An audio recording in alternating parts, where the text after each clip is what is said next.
enough. But good tune though. So, real quick, before I get too lost on everything else, I'm going fully no script today. I wrote down some shit at work yesterday. We're just getting through it because I just woke up and I got work to do. Thursdays are always my busiest day of the week, so let's get this done and over with. It's not going to be like 40 something minutes like last week, so I apologize for that again, but quickly go over last week, see how I did, go over matchups this week, anyone that picked up people, so on and so forth. Let's just get through it. All right, so week one brought us a couple good matchups and a couple blowouts. So yeah, I ended up going 3-2 for week one, thankfully to a last minute stat correction apparently, which gave Stevens the win over Mickey. And that matchup certainly didn't disappoint as the matchup of the week. So real quick, just going into all of last week's matchups, I picked myself beating Rafi, and I did win that matchup.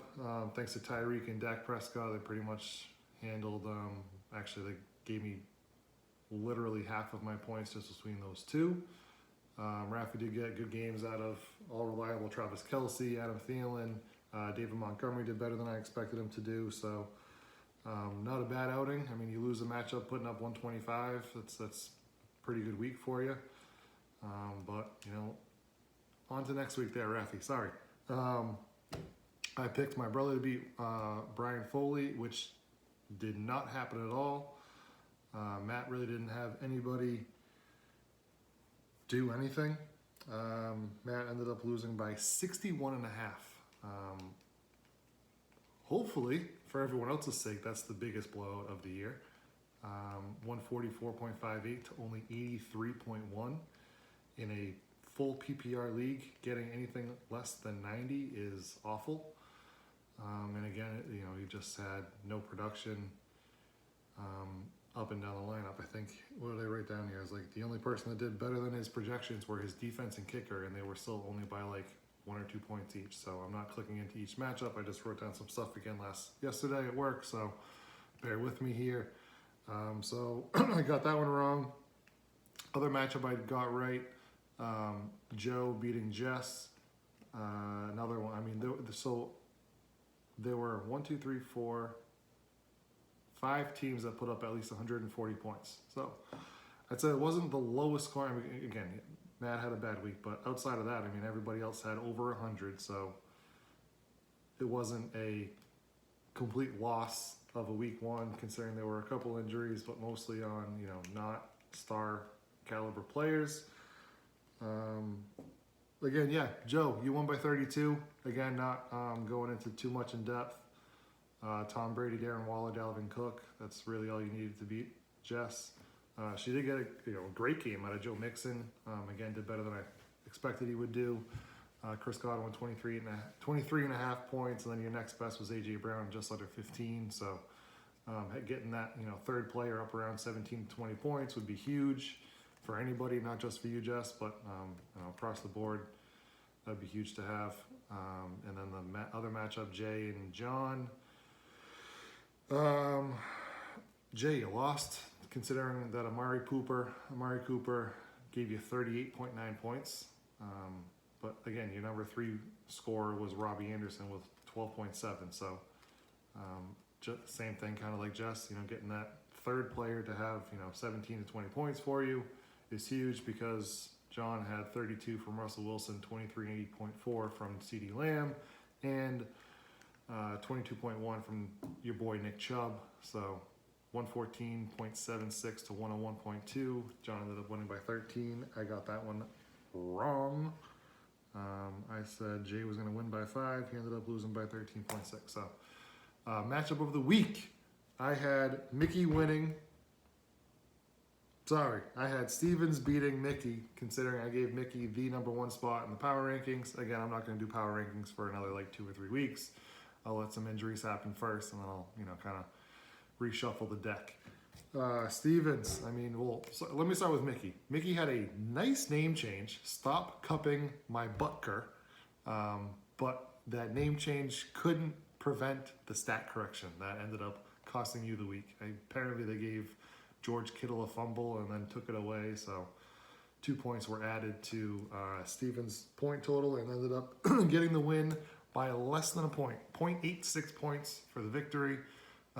In both of my ESPN leagues, somebody had won their matchup by less than a point in week 1, so that's really just, fuel to the fire and salt on the wounds, whatever you want to use for metaphors and shit like that. But it's good. It's good. It keeps you entertained. Week 1, you get a good matchup of the week. Again, Mickey being on the wrong side of it, you lose a week by putting up 148 points. Basically, that's really unfortunate.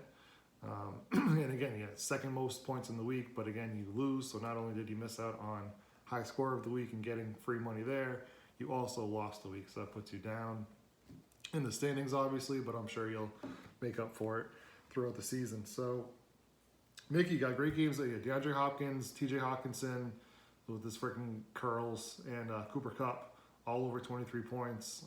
But, Kyler Murray had the number 1 scoring game out of anyone that was rostered. So who thought Jameis Winston would have the most points after week 1?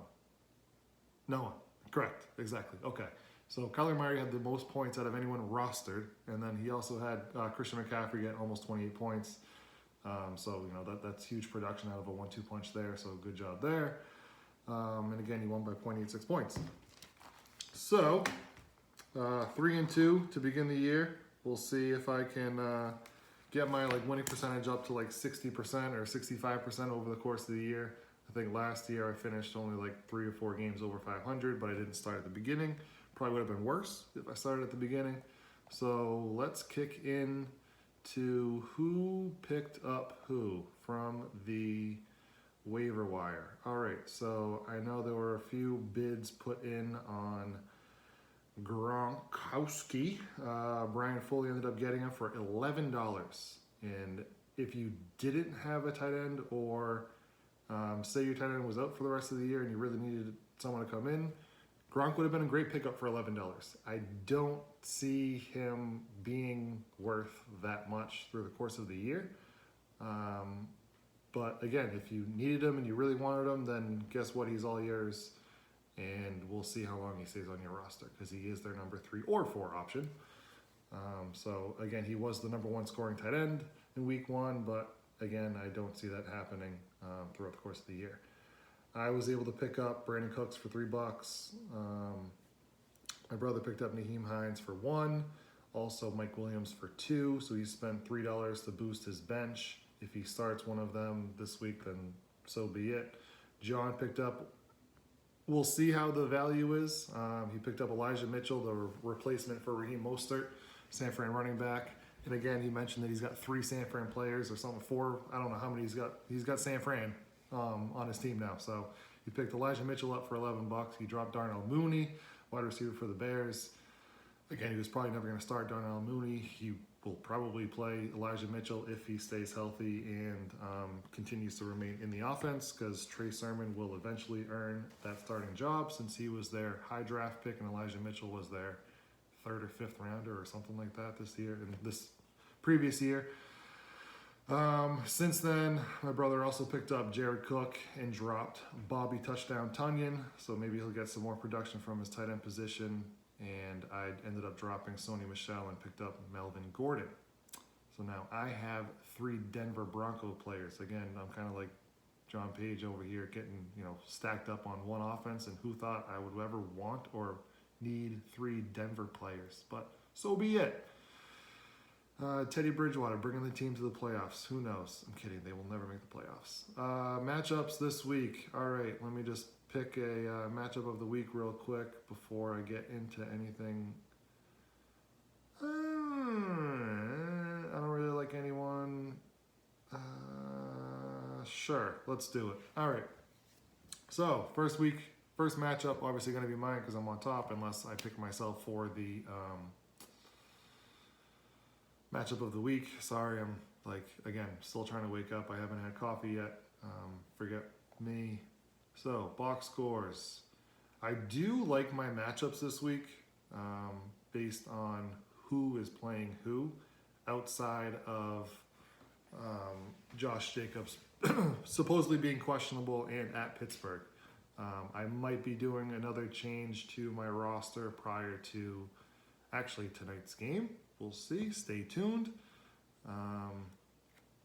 Yeah, I'll leave it at that. But again, you know, I do like my matchups possibly more than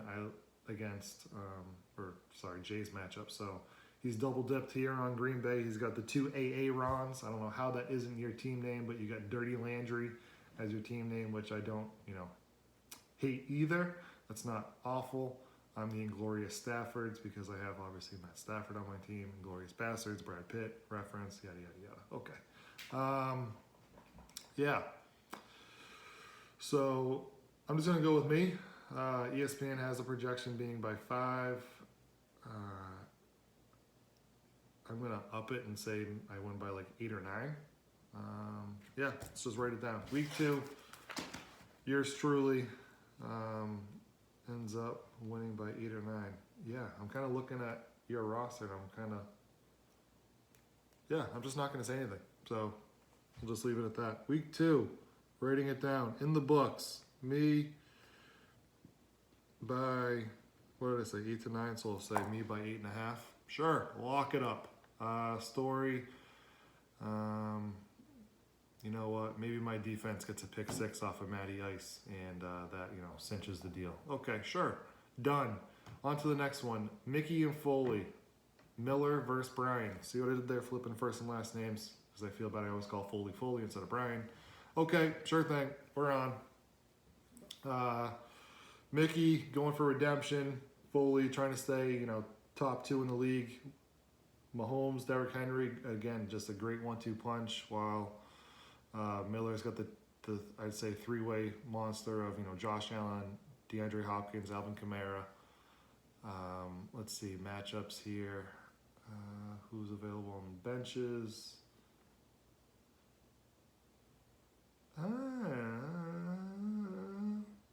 Yeah, no, sorry, Mickey. Going with Mickey. That'll bring each person up to 1-1. I think it's going to be a good one, though. So I'm only going to keep it at, you know what? I'm going to make this another barn burner for Mickey. I'm saying he wins by 2.2. Lock it up here. 2.2 points. If Harris finds the end zone this week for you, that should really help you out. But you just got to hope that Mahomes doesn't find himself another high-scoring week against Baltimore, considering Derek Carr freaking carved him up. Or Derek Carr did great against Baltimore in overtime with the win. Okay, number 3 matchup, not matchup of the week. Is it the matchup of the week? Yeah, I'll save that for matchup of the week. Why not? Let's go. Joe versus Stevens. 2 1-0 teams, first and third in overall points. Again, I kind of just see Stevens not cruising to an easy win this week, but would be surprised if Tampa Bay gets some rushing touchdowns this week instead of all in the air. So who knows if Tom Brady gets a big week. He doesn't have a backup tight end, a backup quarterback. Not that he would start him over Brady at this point, but I see Brady having a step back this week. Kyler Murray playing at home against Minnesota. They'll probably still want to have a high scoring game there. Christian McCaffrey at home. Again, doesn't matter where he plays. He's going to put up points. Yep, I'm just going Stevens by 8 as well. Stevens by 8. Welcome to 2-0 country. One of you, at least. Jess versus John. Last year's championship matchup. And Jess, again, I'm not a huge fan of your team. You still have Gus Edwards, who's out for the year, on your bench. Trying to help you out here by, you know, letting you know to drop him. Okay, just throwing that in there. Not sure if she even watches these videos, but heads up, Jess.